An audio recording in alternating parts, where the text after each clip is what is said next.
Everyone, welcome to developing success classes. आज हम आपका करेंगे एक अनदर इम्पॉर्टेंट टॉपिक। तो लास्ट क्लास में मैंने आपके साथ पॉलिटी का एक इम्पॉर्टेंट कंसेप्ट डिस्कस किया था, जिसमें हमने आपके किए थे जितने भी इम्पॉर्टेंट आर्टिकल हैं इंडियन कॉन्स्टिट्यूशंस के।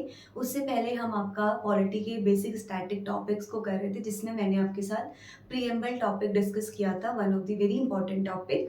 तो आज उसी सीरीज को कंटिन्यू करते हुए आज मैं आप लोगों के साथ डिस्कस करूंगी एक अनदर इम्पॉर्टेंट टॉपिक। तो यहाँ पर ध्यान से आपको इस टॉपिक को देखना है एंड इन बिटवीन आप लोगों को कहीं पे भी कोई भी डाउट रहे तो just ask your doubt in the comment section. ठीक है, तो देखते हैं आज का हमारा इंपॉर्टेंट टॉपिक कौन सा है। तो टॉपिक का नाम है आपका fundamental duties. These are very very important. देखिए, जैसे मैंने आपको समझाया था कि अगर हम किसी कंट्री या नेशन में रहते हैं तो हमारे पास कुछ राइट्स हैं, जो हमने आपका लास्ट क्लास में डिस्कस किया था। ठीक है, देखो एक बहुत छोटे कंसेप्ट से अगर मैं बताऊं, एज एन पर्सन, ठीक है, कोई भी पर्सन है, आप हैं, हम हैं, कोई भी है, ठीक है। तो जब ये किसी कंट्री में रहते हैं, कहीं पे भी ये रह रहे हैं, तो सबसे पहले इनके पास क्या होते हैं, बेसिक राइट्स होते हैं। ठीक है, तो बेसिक राइट्स जो होते हैं इसको हम लोग पॉलिटी में कहते हैं आपके basic rights, that is fundamental rights. ठीक है, इसके अलावा जब आप किसी भी कंट्री में रह रहे हैं तो आप यहाँ के क्या होते हैं, आप यहाँ के सिटीजन्स होते हैं। तो हमारे पास एक कंसेप्ट था जिसको हम लोग कहते हैं सिटीजनशिप। ठीक है, तो अगर आपके पास कुछ बेसिक राइट्स हैं तो आपके पास कुछ बेसिक ड्यूटीज भी तो हैं, समझ रहे। तो इन ड्यूटी को हम लोग कहते हैं फंडामेंटल ड्यूटीज। क्लियर। तो as an person we having some basic rights and basic duties. तो क्या डिफरेंस है हमारा राइट्स में और ड्यूटी में। ठीक है, अब बहुत बेसिक टर्म में समझिए, जो हमारे फंडामेंटल राइट्स होते हैं, जितने भी हमारे फंडामेंटल राइट्स होते हैं, दीज आर लीगली इन्फोर्सेबल। ठीक है, और फंडामेंटल ड्यूटीज जो होती हैं ये आपकी लीगली इन्फोर्सेबल नहीं होती हैं। कहने का मतलब क्या है, देखो हमारे पेरेंट्स भी हमारे लिए कुछ बेसिक ड्यूटी सेट करते हैं। ठीक है, अगर हम उनको फॉलो कर रहे हैं या नहीं कर रहे हैं, हमें कोई पनिशमेंट नहीं मिलती है। ठीक है, वो जस्ट एक ड्यूटी है, हमारा एक कर्तव्य है अपने माता पिता के प्रति और माता पिता का अपने बच्चे के प्रति।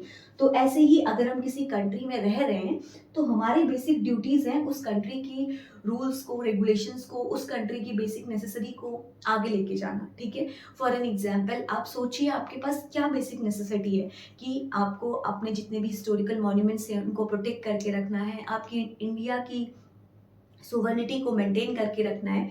यही सब हमारे बेसिक ड्यूटीज है। ठीक है, तो बेसिक ड्यूटीज के रिगार्डिंग जितने भी इंपॉर्टेंट क्वेश्चंस हैं वो हम आज के सेशन में डिस्कस करेंगे। ठीक है, चलिए शुरू करते हैं हम अपना आज का अपना इंपॉर्टेंट सेशन। तो देखते हैं पहला इंपॉर्टेंट क्या है। देखिए यहाँ पर एक बार ध्यान से देखिए, this is very important point.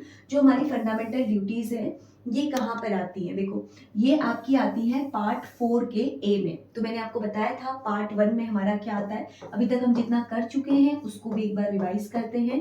Part 1 में मैंने आपको बताया था, मेंशन है स्टेट एंड यूनियन टेरिटरीज के बारे में। यूनियन टेरिटरीज एंड हमारी जितनी भी स्टेट्स हैं उनके बारे में हमारा पार्ट 1 में मेंशन है।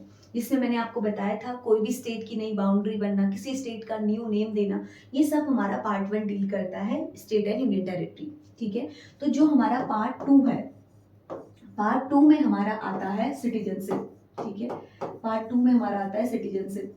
तो ये मैंने आपको बताया था कि सिटीजनशिप क्या होती है।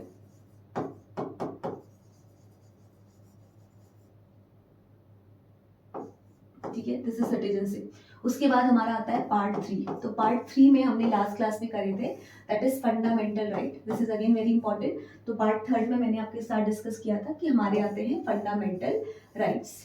ठीक है, चलिए तो आज हम डिस्कस करने वाले हैं आपका पार्ट 4। तो पार्ट 4 में क्या आती है हमारी, पार्ट 4 में हमारी आती है फंडामेंटल ड्यूटीज।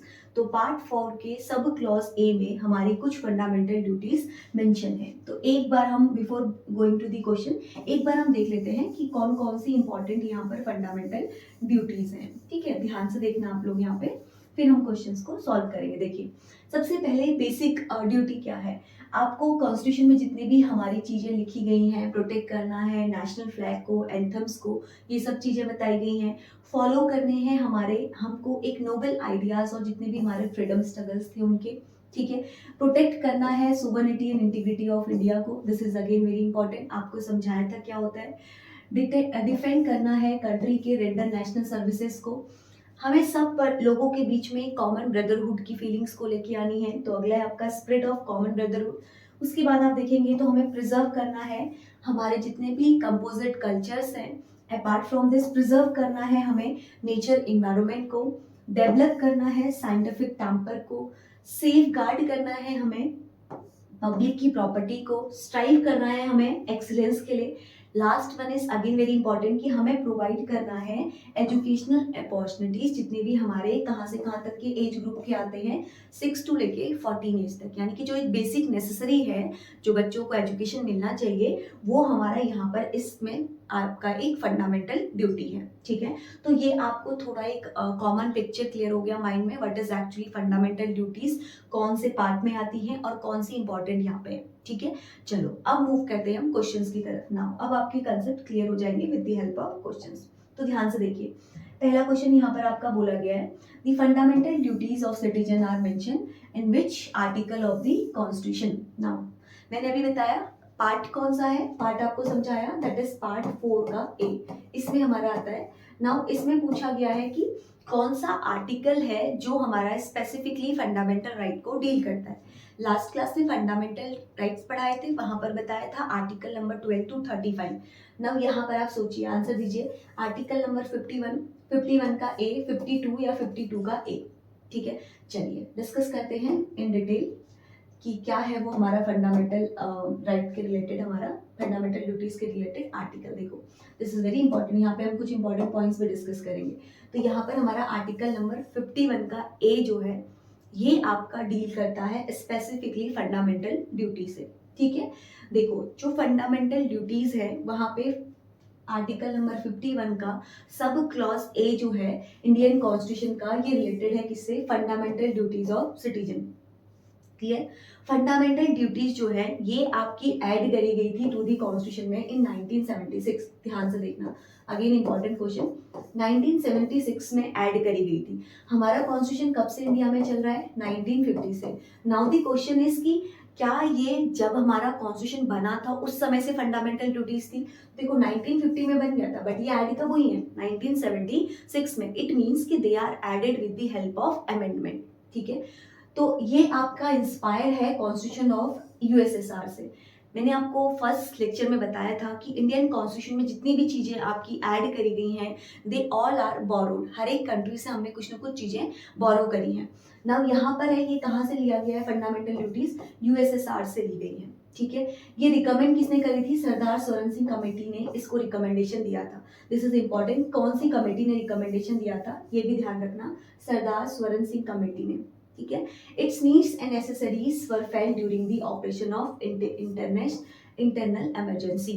तो देखो जब यहाँ पर हमारे यहाँ पे इंटरनल इमरजेंसी लगी थी, इमरजेंसी का मतलब क्या होता है, जब किसी भी कंट्री की सिचुएशंस आपकी नॉर्मल नहीं है तो अलग अलग टाइप की इमरजेंसीज लगाई जाती हैं। हम लोग पढ़ेंगे आने वाले चैप्टर्स में नेशनल इमरजेंसी, स्टेट इमरजेंसी और फाइनेंस इमरजेंसी। तो जब नेशनल इमरजेंसी हमारे यहाँ पर लगी थी उसमें भी हमारी इंटरनल इमरजेंसी जब लगी थी उस समय ये देखा गया कि हमें जो है कुछ बेसिक ड्यूटीज की रिक्वायरमेंट है। तो उसको ध्यान में रखते हुए हमारे आर्टिकल 51 ए के थ्रू, सब क्लॉज के थ्रू सरदार स्वरण सिंह कमेटी ने जो रिकमेंडेशन दी थी उसके थ्रू हमने यहाँ पर कुछ फंडामेंटल ड्यूटीज आपकी ऐड करी। ठीक है, चलो अब चलते हैं आगे की तरफ। अब देखो नेक्स्ट क्वेश्चन, देखो क्या बोला है, आर्टिकल नंबर जो 51 है डिस्कस करता है फंडामेंटल ड्यूटीज के बारे में। तो इसमें आपसे पूछा गया है कि कितनी नंबर ऑफ फंडामेंटल ड्यूटीज है। आर्टिकल आपका टोटल नंबर 10, 9 है या 12 है या नन ऑफ दी अबव, ये बोला गया है कि कितनी टोटल फंडामेंटल ड्यूटीज हैं बताइए। ठीक है, आप एक बार सोचिए 9 है कि 10 है या 12 है, none of the above. None of the above तो नहीं है बिकॉज अभी मैंने आपको क्लास के स्टार्टिंग में एक फ्लो चार्ट शो किया था जिसमें मैंने आपको बताया कि कुछ बेसिक फंडामेंटल ड्यूटीज हमारी हैं, मैंने डिस्कस भी किया। तो अब आप इनमें से सोच के बताइए कि कौन सा वो करेक्ट आंसर होगा, 10 है, 9 है या 12 है। चलिए देखते हैं क्या है इसका करेक्ट आंसर, लेट्स सी। देखिए करेक्ट आंसर यहाँ पर आपका है नन ऑफ दी अबव। ठीक है, नन ऑफ दी अबव क्यों है, अब ध्यान से देखना। फंडामेंटल ड्यूटीज जो है ये not in the constitution, they were added by the, देखो आ गया ना, कौन से किससे ऐड किया है, 42nd कॉन्स्टिट्यूशन अमेंडमेंट एक्ट 1976 के थ्रू ये आपकी ऐड करी गई है। किसकी हेल्प से करी गई है, ये आपकी करी गई हैं स्वरण सिंह कमेटी की हेल्प से। At present after the DPSP जो है पार्ट 4 के ए में आता है of the constitution, the duties are let down only one article that is 51 का ए। मैंने आपको बताया ना सिर्फ एक ही आर्टिकल आपका आता है जिसका नाम है आपका क्या, आर्टिकल नंबर 51 का ए। नाउ थोड़ी चीजें समझ आ रही हैं कि फंडामेंटल ड्यूटीज जो हैं ये इनिशियली कॉन्स्टिट्यूशन में नहीं थी, ये आपकी बाद में ऐड करी गई। किस अमेंडमेंट से ऐड करी गई, ध्यान रखना है, 42nd कॉन्स्टिट्यूशन अमेंडमेंट एक्ट, ठीक है। कौन सी कमेटी थी जिसने रिकमेंडेशन दिया, वो कौन सी थी, स्वरण सिंह कमेटी। और कब ये फील हुआ हमें, जब यहाँ पर इंटरनल इमरजेंसी हमारी चल रही थी, ठीक है। चलिए अब देखते हैं आगे, देखो अगला क्या है, विच कमेटी और the commission has recommend the fundamental duties. अभी मैंने आपके साथ डिस्कस किया कि कौन सी कमेटी थी जिसको ये लगा कि हमारे पास फंडामेंटल ड्यूटीज होनी चाहिए। Raja Mannar committee, Swaran Singh committee, Sarkaria commission या नन ऑफ द अबव।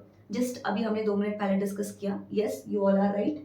तो इसका करेक्ट आंसर है आपका ए, ठीक है। चलो देखो 1976 में कांग्रेस पार्टी जो थी वो सेटअप करेगी Sardar Swaran Singh committee to make the recommendation about the fundamental duties. तो फंडामेंटल ड्यूटीज के रिकमेंडेशन के लिए हमारी ये पर्टिकुलर कमेटी एस्टैब्लिश करेगी।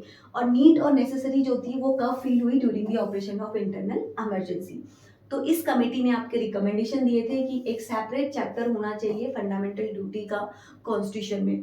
तो इसने आपका मेनली स्ट्रेस दिया था, एम्फेसाइज किया था, citizen should be become consist with the addition to the enjoyment of rights, they also have certain duties to perform as well. देखो एक साइड से आपको कुछ राइट्स दिए गए हैं ताकि आप अपने काम को कर सकें, आपको कोई चीज़ का डर ना रहे। दूसरी साइड से आपको एज एन सिटीजन कुछ रिस्पॉन्सिबिलिटी भी दी गई है। तो दोनों चीज़ों को मेंटेन करने के लिए we should need a balance. तो एक साइड आपके पास राइट है तो एक साइड आपके पास कुछ ड्यूटीज भी है।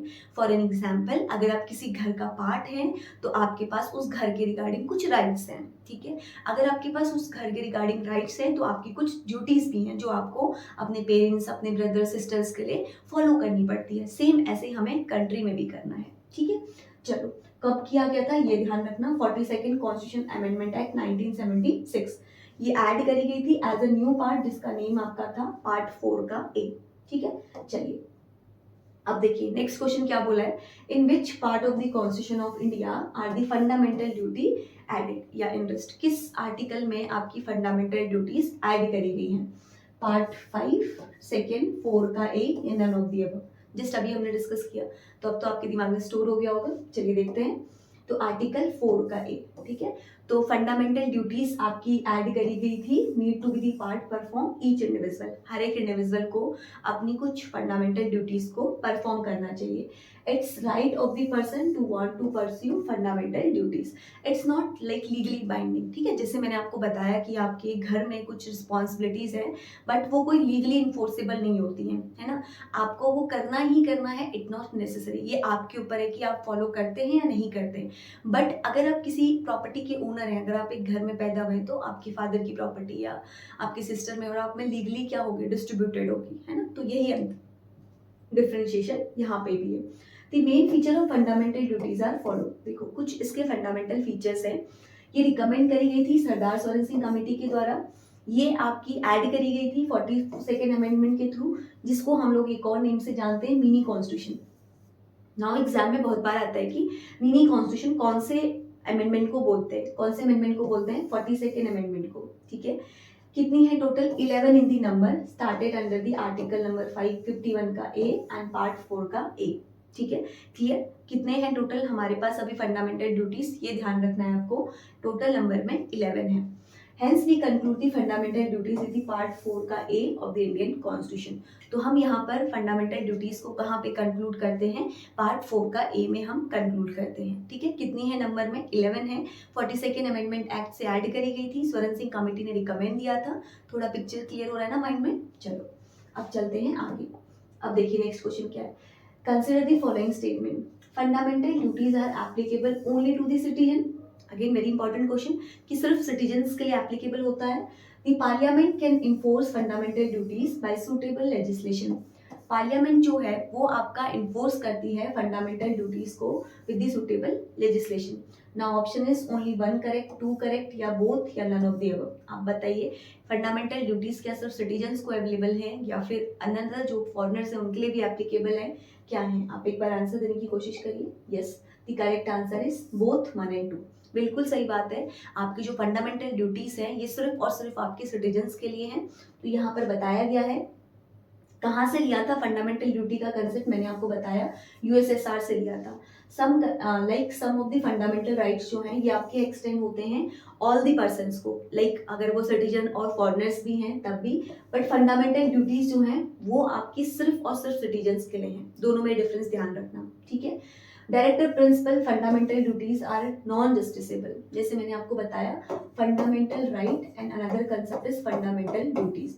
तो fundamental right are legally enforceable नहीं, लीगली इन्फोर्सेबल है हमारी fundamental right, but the fundamental duties are not legally enforceable. एक कंसेप्ट हम पढ़ेंगे आने वाली नेक्स्ट क्लास में, दैट इज डीपीएसपी, ये भी आपके लीगली इन्फोर्सेबल नहीं होते हैं, ठीक है, ये ध्यान में रखना। चलो अब देखो अगला क्या बोला है, to uphold and protest the sovereignty, unity and integrity of India is the provision made in the. किस में ये प्रोविजंस आपके बताए गए? मैंने अभी कुछ दिन पहले ही जो इससे पहले लेक्चर्स लाई थी उसमें आपके साथ डिस्कस किया था। देखिए preamble of the constitution, DPSP, fundamental right and fundamental duties.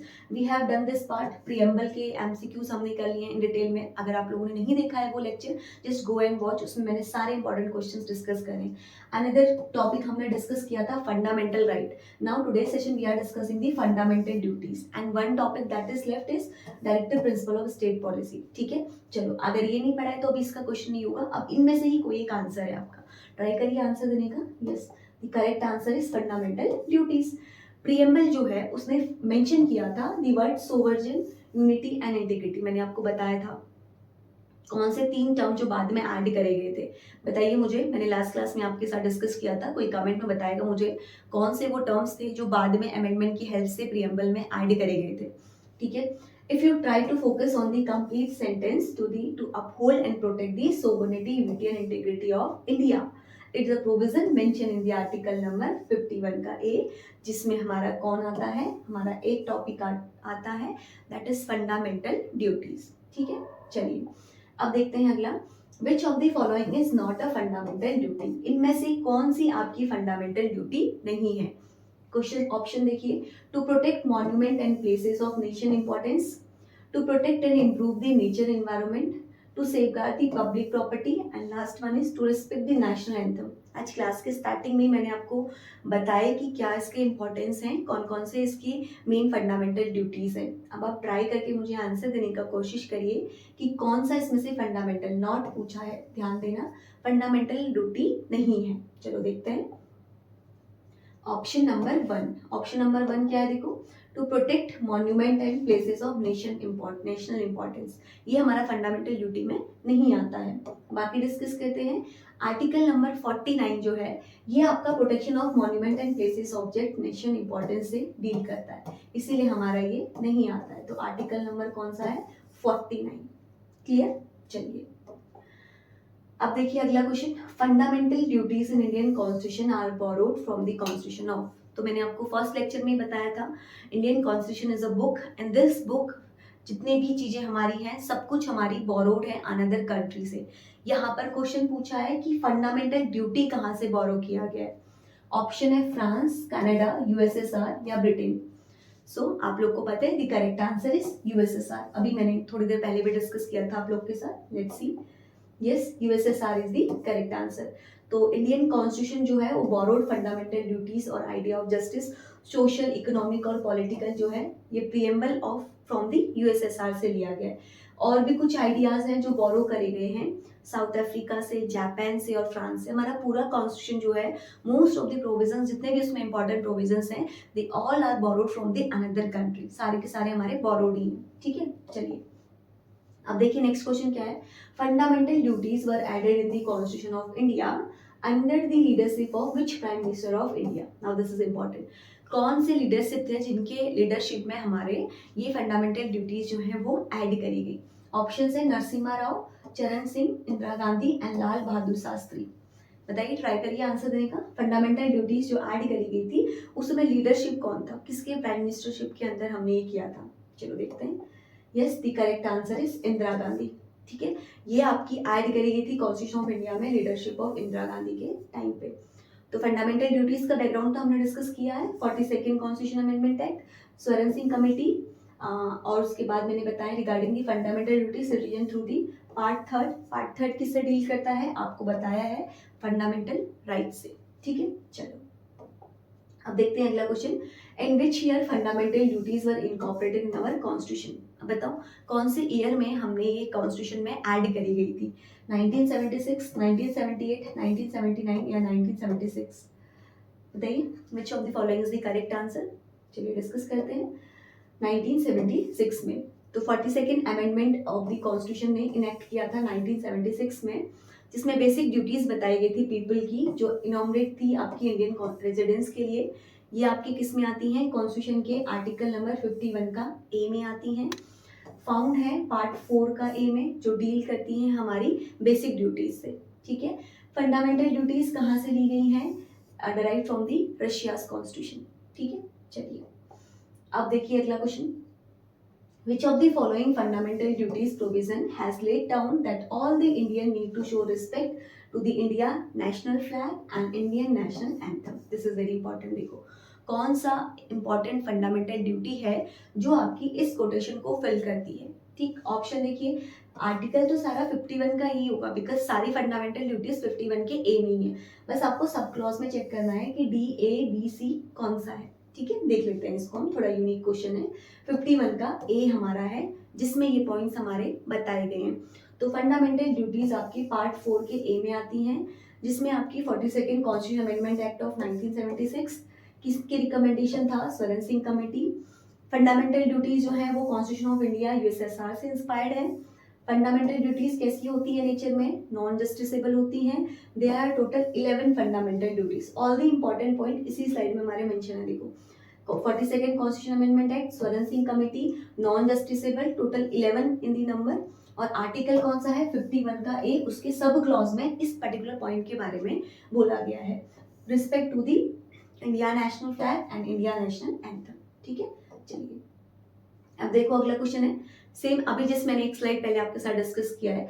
कितनी फंडामेंटल ड्यूटीज हैं जो कि पार्ट 4 के ए में कॉन्स्टिट्यूशन ऑफ इंडिया में बताई गई हैं। ऑप्शन देखिए, 19, 14, 11 या 8। Just 2 minutes before I discuss with you this particular question. देखो yes, the correct answer is 11। तो 11 फंडामेंटल ड्यूटीज हैं जो कि अप्रूव्ड हैं पार्ट 4 के ए में of the constitution of India में। तो फंडामेंटल ड्यूटीज जो हैं ये आपकी 1976 में ली गई थी, मैंने आपको बताया। फंडामेंटल ड्यूटीज ऑफ सिटीजन ये आपकी ऐड करी गई थी 42nd कॉन्स्टिट्यूशन अमेंडमेंट एक्ट से।